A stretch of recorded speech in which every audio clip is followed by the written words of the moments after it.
Bonjour à tous et bienvenue dans cet épisode 1 à proprement parler de la cuisine des composites. Aujourd'hui, on va se concentrer sur les matériaux ou, si on fait analogie avec la cuisine, sur les ingrédients que l'on va utiliser pour réaliser notre plat. Lorsqu'on veut réaliser un plat, une recette, il est important de connaître quelques informations sur les ingrédients que l'on va utiliser, de savoir comment les préparer, comment est-ce qu'on les cuit et qu'est-ce qu'ils vont apporter au plat. Donc cela peut être du goût, mais aussi de la texture, et finalement la façon de les intégrer dans le plat va nous permettre d'obtenir quelque chose qui est plus savoureux que l'ingrédient tout seul. C'est exactement la même chose avec les composites. On a besoin de connaître comment chacun de nos ingrédients fonctionne et comment il va aider à sublimer la pièce ou tout simplement à la rendre structurelle, bien finie, etc. Ce qu'on va voir ensemble, ce sont les informations de base sur ces ingrédients, sur ces matériaux. Pourquoi? Parce que entre différents matériaux, entre différents fournisseurs, on va retrouver des propriétés qui seront similaires, mais aussi d'autres qui seront différentes. Et l'objectif de cette série de vidéos, c'est de pouvoir vous adapter à ces différentes variabilités, c'est de pouvoir être agile lorsque l'on est face à un nouveau matériau, à une nouvelle fibre, à un nouveau poids de tissu, etc. C'est exactement la même chose lorsque l'on suit une recette. Vous n'avez pas exactement le même four que Gordon Ramsay, vous n'avez pas exactement la même farine que Maryse du 63 qui vous partage sa recette sur les pancakes. Vous n'avez pas les mêmes animaux, les mêmes races d'animaux entre différentes zones géographiques du monde, et pourtant, en connaissant les qualités de base de chaque ingrédient, vous êtes capable de recréer un plat. C'est exactement la même chose ici. Vous n'allez pas avoir la même résine que ce que moi je vais pouvoir vous montrer. Vous n'allez peut-être pas avoir les mêmes fibres, que ce soit d'un point de vue type de fibre, mais aussi grammes de tissu, ou les mêmes moules, etc. Mais l'essentiel, c'est de comprendre les grandes caractéristiques des matériaux afin de pouvoir s'adapter et de pouvoir quand même réaliser vos projets. Donc les principaux matériaux que l'on va retrouver dans les composites sont classifiés, on va dire, en trois catégories. Les fibres, les matrices et les consommables. Les fibres apportent la majorité des propriétés mécaniques. On retrouve même souvent uniquement leur nom dans la description du produit. Par exemple, on va souvent entendre qu'un capot de voiture est fabriqué en carbone. La réalité, c'est que ce n'est pas uniquement de la fibre de carbone qui compose ce capot de voiture, c'est du carbone, de la fibre de carbone, mélangée avec de la résine qui peut être soit polyester, vinylester, époxy, etc. et des additifs ou des consommables qui vont être ajoutés à cela. C'est un abus de langage de dire qu'on utilise une pièce en carbone, cependant c'est accepté et cela transmet le message désiré. Pour rentrer un peu plus dans le détail à propos des fibres, il est important de connaître les termes techniques, l'argot que l'on va utiliser dans les matériaux composites, car souvent les descriptions que l'on va retrouver sur les sites internet de fournisseurs, etc. n'expliquent pas ces termes, et il sera essentiel pour vous de comprendre comment s'y adapter afin de comprendre ce que vous allez obtenir et à quoi cela va ressembler. Quand je dis que les fibres donnent essentiellement les propriétés mécaniques de la pièce, on va se baser pour l'expliquer sur une loi qui s'appelle la loi des mélanges, qui est simplement une équation qui définit finalement que les propriétés mécaniques, notamment la rigidité, le module d'élasticité du matériau composite qui va être créé, va être influencé par le module d'élasticité des fibres, le volume de fibres présent dans le mélange, la rigidité, le module d'élasticité de la résine utilisée et le volume de résine utilisée.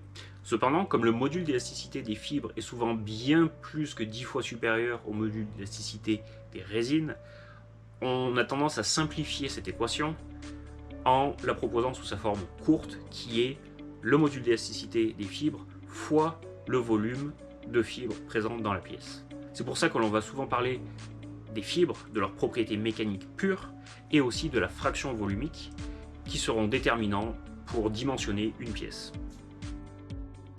Donc tout d'abord, dans ce dictionnaire de l'argot, on va retrouver les stratifils ou en anglais tow.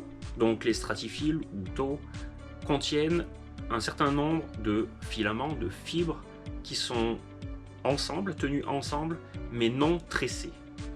Ce détail est important car on ne veut pas avoir des fibres qui viennent s'entourer les unes autour des autres, on veut qu'elles soient le plus alignées possible, comme des spaghettis dans une boîte. Le nombre de fibres au sein de ce stratifile, de ce tow, va générer ce qu'on appelle la lettre K, qui est finalement la lettre qui représente l'unité des milliers. Donc en fait, quand on va retrouver par exemple un stratifile 3K, on va retrouver un stratifile qui comprend 3000 fibres. C'est aussi simple que ça, mais beaucoup de gens emploient le terme 3K, 6K, 12K, 15K, 18K, 24K sans savoir de quoi ils parlent. À savoir, dans un tow, dans un stratifile, si on parle d'un tissu 3K, cela veut dire qu'à chaque brin finalement que l'on va voir sur ce tissu-là, il y aura 3000 fibres qui le composeront. Toujours en parlant de tow, on va entendre parfois l'appellation spread tow qui n'est pas vraiment traduite en français. Peut-être qu'on pourrait la traduire par des stratifiles mis à plat ou étalés.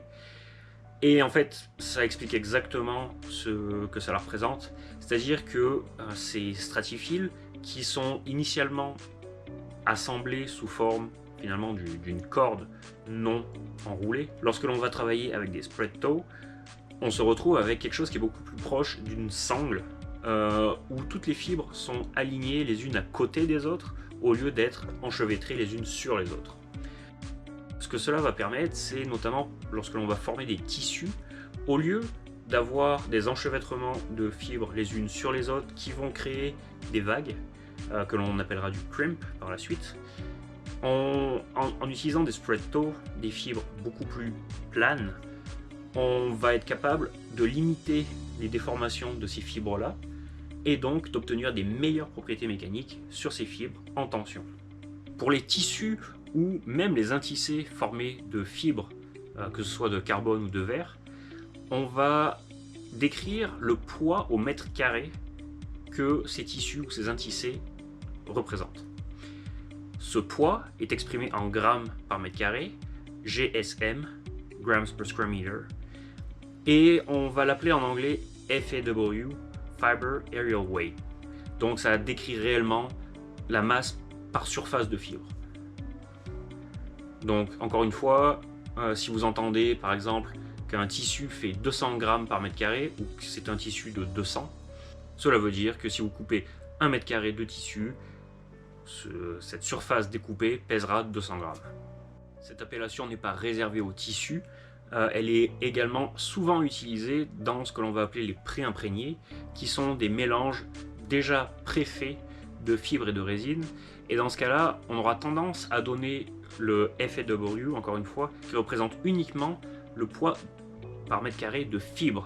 Et c'est une nuance qu'il va falloir bien comprendre, car le mélange de résine qui sera ajouté, lui, n'est pas explicite sur la description du produit. Les stratifiles ou tow sont eux stockés sur des bobines en général en attendant d'être utilisés. Donc ces bobines ou spools en anglais vont être là principalement pour aider à fabriquer des tissus. Donc on va stocker sous forme de bobines comme des bobines pour de la couture et on va venir dérouler au fur et à mesure ces bobines pour former un tissu qui utilisera finalement les mêmes machines qu'un métier à tisser standard pour les textiles. La chaîne et la trame d'un tissu sont les termes spécifiques à la direction de ces fibres.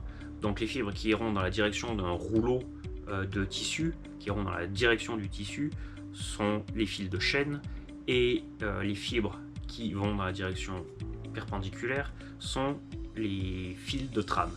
En anglais, warp et weft, warp étant la direction de la chaîne et weft la direction perpendiculaire, donc la trame. Autre terme qui désigne non pas des tissus, mais un agglomérat de fibres coupées généralement, qui vont être superposées de façon aléatoire les unes sur les autres, c'est ce qu'on va appeler un mat. Donc un mat de verre, par exemple, c'est un intissé finalement que l'on pourrait retrouver dans d'autres applications textiles, qui est composé de fibres coupées, courtes, qui vont être projetées sur une surface et qui vont être compactés ensemble et tenus ensemble grâce à un liant externe.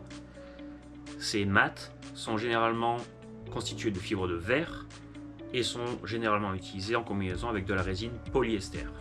Les gaines, ou ce que l'on va appeler en anglais des braids, sont finalement des tissus circulaires.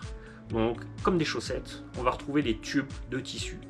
Donc, c'est bien un tissu car on va avoir des fibres qui vont passer les unes par-dessus les autres, mais elles n'auront pas été tissées à plat, elles auront été tissées sur un métier à tisser circulaire qui va permettre de créer ces gaines, ces chaussettes. On va principalement utiliser ces gaines sur des sections tubulaires qui peuvent varier en géométrie ou non. Elles ont l'avantage d'utiliser des fibres longues, ce qui ne sera pas forcément le cas pour des sections tubulaires qui vont être formées à partir de tissus à plat. En effet, si l'on forme une section tubulaire à partir d'un pli plat, on va être obligé d'avoir soit une zone de superposition, soit un espace. Ce qui n'est pas le cas lorsque l'on utilise des gaines. Donc ces assemblages de fibres, qu'ils soient des tissus ou des intissés ou encore des gaines, sont souvent décrits comme étant des plis, c'est-à-dire une couche qui va être distincte d'une autre couche qui pourra avoir un autre angle, une autre disposition au sein de la structure en composite. Il existe des tissus qui vont s'appeler non-crimp, c'est-à-dire que finalement ils ne vont pas avoir réellement de tissage entre chaque stratifile.